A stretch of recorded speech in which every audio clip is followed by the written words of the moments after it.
Muhammad Fazli Sulaiman atau lebih dikenali sebagai Fazli adalah insan biasa yang sanggup melakukan kerja yang bukan semua orang sanggup melakukannya. Beliau yang berusia 38 tahun kini berkhidmat sebagai pembimbing rakan sebaya di salah sebuah agensi kerajaan di Sungai Besi, Kuala Lumpur. Tugasan beliau adalah untuk memberikan nasihat dan bimbingan kepada penagih dadah yang berusaha untuk mengubah diri mereka daripada terus bergelumang dengan kancah penyalahgunaan dadah. Seperti mana orang lain, Fazli juga dituntut untuk bekerja dari jam 8 pagi hingga 5 petang. Namun, pekerjaan beliau menuntut pengorbanan yang lebih besar kerana Fazli perlu sentiasa bersedia kerana gejala penagihan dadah dan perangai setiap bekas penagih adalah sukar diramal. Ia boleh berlaku pada bila-bila masa sahaja. Contohnya, kisah kawan seorang ini. Semasa Fazli sedang sibuk menguruskan hal-hal pejabat, dia datang mengadu masalah. Hai, berkorbanlah masa, tenaga dan idea sekejap dengar masalah kawan kita ni. Kasihan melihat rakan pesakit ni. Mereka hendak berubah, tetapi untuk berubah daripada terus berharap kepada benda yang merosakkan bangsa ni bukan satu tugas yang mudah. Lebih senang cakap daripada buat. Pesakit ini sama seperti orang lain, mempunyai hati dan perasaan. Sepanjang Fazli bekerja di sini, beliau perasan pesakit-pesakit ini lebih sensitif berbanding orang biasa. Ada sesetengah daripada mereka malu untuk berkongsi masalah penagihan di hadapan orang lain. Sebab itulah, mereka lebih cenderung untuk berkunjung ke pejabat beliau. Bagi Fazli, semua itu tiada masalah kerana pintu pejabat beliau sentiasa terbuka untuk sesiapa sahaja mendapatkan rawatan pemulihan. Tugasan Fazli boleh dilakukan di mana-mana sahaja, sama ada di pejabat atau di luar pejabat. Hari ini, Fazli dan pegawai-pegawai anti dadah akan menyelami masalah pesakit-pesakit bagi mengetahui punca mereka terjebak dengan kancah penagihan dadah. Fazli diberikan tanggungjawab membimbing pesakit remaja. Sedih apabila melihat wajah mereka. Baru hendak kenal dunia, sudah terjebak dengan dadah. Rata-ratanya mereka terjerumus ke kancah penagihan disebabkan pengaruh kawan atau ajakan rakan sebaya. Sebenarnya, tidak semua pesakit remaja ini berasal daripada keluarga bermasalah. Mengapa kebanyakan penagih dadah adalah orang Melayu? Mengapa begitu ramai orang Islam yang terjerumus ke lembah penagihan dadah? Kalau kita lihat adalah satu kajian yang dibuat bersama dengan ADK dengan kajian bersama yang dibuat dengan universiti. Saya tak ingat universiti mana. Sebab ADK setiap tahun kita ada mempunyai peruntukan kajian yang diberi oleh kerajaan. Dan dalam kajian tersebut ditunjukkan kesukaan belia Melayu ni. Yang pertama ialah suka aktiviti melibatkan hiburan. Kedua adalah aktiviti melibatkan sukan, riadah dan sebagainya. Kedudukan aktiviti agama ni jauh ke belakang. Jadi ini menunjukkan bahawa penglibatan atau kesukaan belia-belia Melayu terhadap agama ni berkurangan.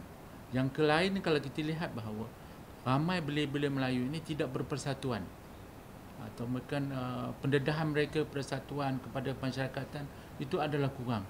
Jadi bila mereka tidak terlibat dengan aktiviti belia, mereka terlibat dengan aktiviti lain berbentuk hiburan umpamanya, akan mendedahkan mereka kepada unsur-unsur inilah.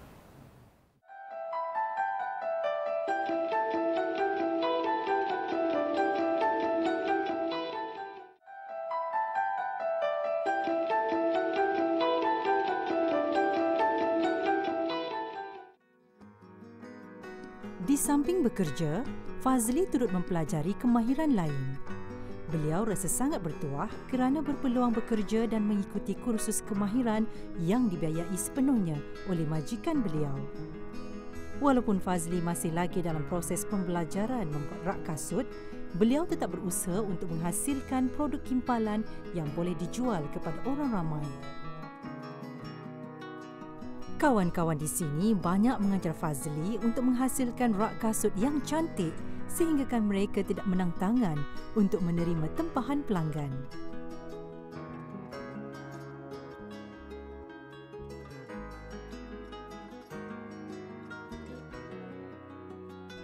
Di sebelah petang pula, Fazli akan bersukan dengan rakan-rakan pesakit. Mereka boleh bermain apa sahaja di sini. Daripada bola sepak, bola tampar, jogging keliling padang, semuanya mereka boleh lakukan. Semua aktiviti ini dilakukan bersama agar pesakit tidak kembali ke kancah penagihan dadah. Zaman sekarang tidak seperti dulu. Dadah semakin mudah didapati dan ia boleh wujud dalam apa sahaja bentuk. Jujurnya, dadah tidak mengenal usia. Tidak hairanlah remaja belasan tahun pun boleh menghisap dadah. Lebih menyayat hati, ada yang sudah berusia masih bergantung harap pada dadah. Kalau sudah terjebak, suatu azab yang tidak tergambar dengan kata-kata apabila hendak pulihkan diri. Satu keunikan di tempat kerja Fazli ialah ia memiliki klinik, doktor dan ubat-ubatan bagi merawat pesakit. Oleh itu, pesakit-pesakit di sini tidak perlu keluar untuk berubat. Namun, teruk sangat kekesan dadah ini kepada kita. Bila heroin ni datang, dia halang penghasilan hormon yang biasa. Dia yang duduk dekat tempat tu. Alright, bila heroin tak datang, tak masuk dalam badan, jadi otak kita akan menghantar signal-signal kepada badan untuk keluarkan gejala tarikan ni lah, seperti sakit tulang belakang. Lepas tu dia akan mula muntah-muntah, dia cerit-berit, dia akan rasa hingus, mata dia berair, dia akan rasa sangat tak larat, sampai ada ketika tu mereka lebih rela untuk untuk mengatasi kesakitan yang diorang rasa ini, diorang sanggup cederakan diri sendiri. Dalam ramai-ramai pesakit remaja, Ajib adalah antara remaja yang amat Fazli prihatin. Dia masih berusaha melawan ketagihan dadah.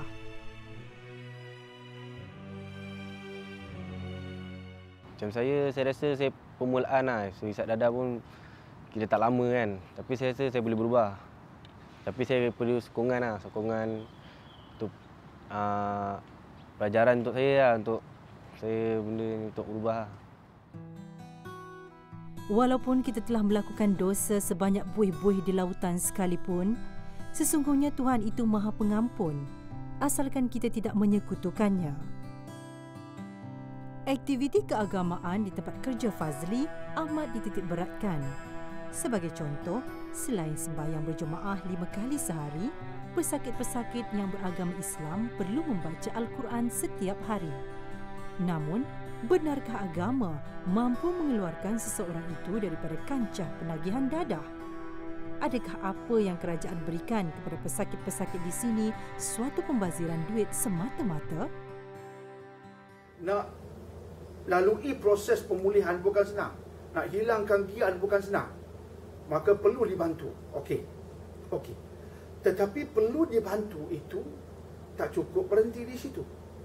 Saya nak balik pada benda basic tadi, bahawa selepas dipulih dia, hilang giat, dalam proses itu agama kena masuk. Bermula dengan kefahaman, agama menentukan wawasan hidup, agama menentukan apa yang dia kena buat. Selepas ini, agama memandu arah dia, supaya insan ini ada visi, ada wawasan. Kita maklum bahawa isu penagihan dadah satu isu yang perlu kepada program rawatan sepanjang hayat dan perlu kepada program pencegahan yang lebih teratur lah. Dan kalau kita umpamanya kita nak mengambil tindakan drastik, umpamanya memenjarakan mereka seumur hidup, memenjarakan ataupun mengambil tindakan lebih kuat, umpama lebih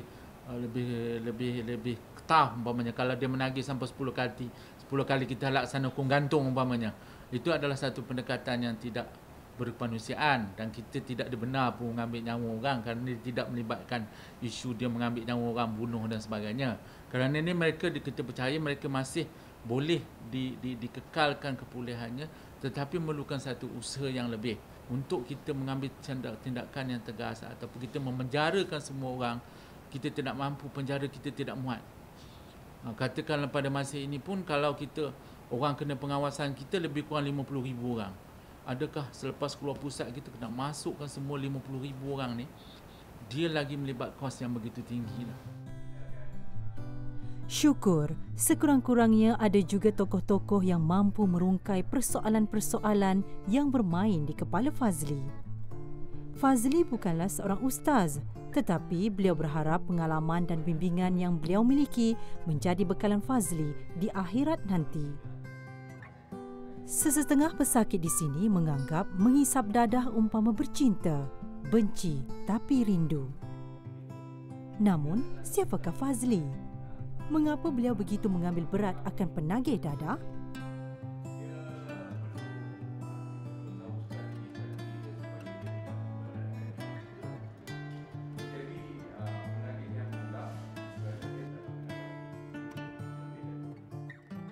Dia seorang bekas penagih dadah juga. Bekas penagih dadah. Macam mana saya tahu dia dulu bekas penagih dadah?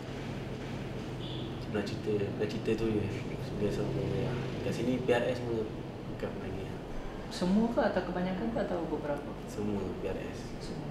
Mereka semua dulu penagih dadah, tapi sekarang mereka dah berubah. Cuma ini dia okey, dia suka marah pun macam ni lah, dia suka marah untuk berikan semangat kita dia sebenarnya. Macam solat kan. Kalau kat sini tak solat, dia marah kita. Buat hati kat luar, tak ada orang tegur lah. Kat sini lah, dia tegur kita orang semua lah. Kalau kat luar tak ada siapa tegur, diri sendiri lah, bawa kat luar. Daripada sini lah kita nak didik kat sini semua lah. Dia yang didik kita kat sini semua.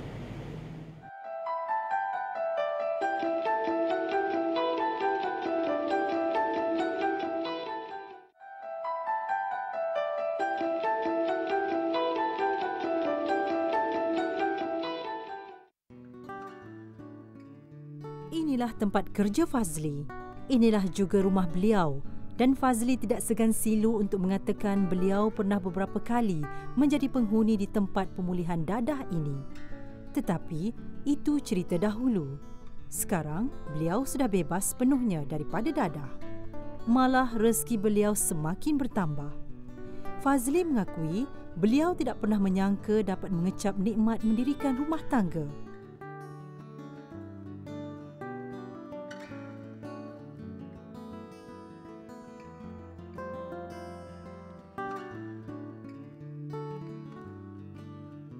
Di klinik QNK Sungai Besi, salah satu kaedah yang diguna pakai bagi menghilangkan ketagihan pesakit ialah kaedah hipnoterapi. Ini adalah kaedah hipnosis untuk memasuki ke dalam minda bawah sedar pesakit bagi mencari punca masalah, menyelesaikan konflik dan memasukkan elemen-elemen positif. Sesiapa yang datang ke sini adalah secara sukarela, tiada paksaan atau kekerasan. Hampir semua pesakit di sini, kebanyakan mereka bermula dengan merokok. Kemudian, diajak pula mencuba pelbagai jenis dadah. Seperti biasa, disogok oleh kawan-kawan sehinggakan mereka terpaksa mengambil dadah. Sekali mencuba dadah, akibatnya sampai bila-bila akan rasa ketagih. Walaupun kita cuba mengelak atau menjauhkan diri daripada menghisap dadah, walaupun benci kepada dadah, tetapi dek kerana dah menghisap, benci itu akan bertukar menjadi cinta dan rindu. Tempat Fazli belajar kemahiran kimpalan besi itu adalah di QNK Vocational Center atau CCVC yang terletak di Sepang. Di sini, selain kimpalan, pesakit turut didedahkan dengan kemahiran binaan, jahitan dan pendawaian elektrik. Sesetengah daripada pesakit yang tiada hala tuju selepas pulih daripada penagihan dadah, maka tempat ini menjadi antara pilihan utama untuk mempelajari sesuatu sebelum mereka dibebaskan ke dunia luar. Ini juga antara usaha agar pesakit-pesakit tidak kembali menjadi penagih dadah. Walaupun pesakit-pesakit di sini sudah pulih, stigma negatif masyarakat masih menebal. Adakah mereka masih lagi diterima? Lantas, Nabi mengajar kita supaya menerima orang yang nak berubah. Itu penting. Sikap kita mesti berbalik pada agama. Kita kena sedar, orang yang bertaubat Allah sayang. Innallaha yuhibbut tawwabin wa yuhibbul mutatahhirin. Allah sayang. Allah declare Allah buat deklarasi, aku sayang orang yang nak bertobat. Kita pula benci. Seperti saya katakan tadi, bangsa kita kena ubah kacamata dia. Beli kacamata baru. InsyaAllah. Dunia, utamanya dunia moden lah. Dunia seperti di barat umpamanya, peranan masyarakat memasyarakatkan penagih dan juga pegawai ADK ini adalah satu elemen yang penting supaya mereka stigma menghawa penagih dadah ni mendatangkan masalah masyarakat adalah penting. Maksudnya kita gaulkan, kita aktiviti kita bersama masyarakat keliling lah.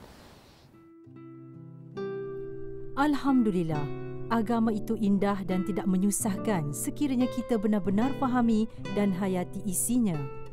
Benar, Fazli dan pesakit lain pernah terjerumus ke kancah penagihan dadah, tetapi mereka sudah insaf. Tuhan tidak melihat bagaimana kita bermula, tetapi Tuhan melihat bagaimana kita berakhir. Siapakah yang berbangga dengan dadah, kemudian bertelaku di bawah dagunya? Dia sesungguh hanya mengundang padah dan menempa sebuah nisan untuk diri. Akankah kau berpaling dari rentetan pesan ibundamu? Dadah akan melemparmu ke lembah sengsara jikalau kau memilih dan menamakan ia persahabatan. Benarlah, sedang kau berjingkit ke jalan kemusnahan. Berakrab itu punyai garis, miliki batas sempadan. Tiada sekelumit pun kebanggaan berdamping dengannya. Bertelaku di bawah dagu cuma membiarkan kau terpedaya. Kemudian kulit peribadimu bakal disiat-siat dilukainya. Luka itu bakal berdarah, bakal bernanah. Persahabatan apakah kalau dibayangi kecelakaan? Aku hanya ternampak sekilas kenyit kebencian. Tercampaklah kau ke jurang dalam, hitam lagi mengerikan. Katakanlah ini bukan sebuah persahabatan. Liar sekali kewarasanmu kalau kau katakan ini persetiaan. Katakanlah kau telah menemui jalan pulang. Jalan pulangmu terbentang kerana bersamamu masih ada iman.